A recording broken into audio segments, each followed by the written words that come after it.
কতটা ভিউসের লোভ হলে এরকম সোশ্যাল মিডিয়াতে এসে কোনো মেয়ের নামে বদনাম করতে পারে? কে কি বলেছে তোমায়?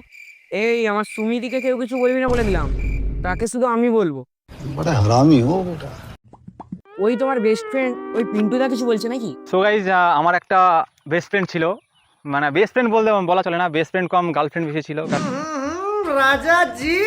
আমি তোমাদেরকে প্রথমেই বলেছিলাম যে এরা বেস্ট ফ্রেন্ড শব্দটার অপব্যবহার করছে।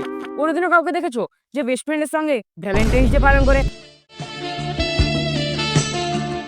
কোনোদিনও কাউকে দেখেছো যে বেস্ট ফ্রেন্ডের সঙ্গে দীঘা চলে যায় ও আলট্রা রোমান্টিক ভিডিও বানায়?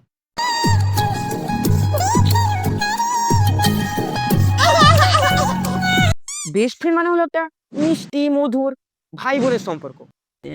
प्यारी समझ गई। জানি অনেকে এসে কমেন্টে গালি দিয়ে দিয়েছে, তাই হোক। এবার বলে সুমিদি তুমি কি চাও? আমি চাই যে আমার জীবনে এমন কেউ আসুক সে শুধুমাত্র আমার প্রতি অবসেসড হয়ে থাকবে, তার কিছু না থাকলেও হবে, ইভেন কি ইনকামও করতে হবে না। ও সোজা সোজা বলো না, তোমার দু পায়ে একটা কুকুর চাই।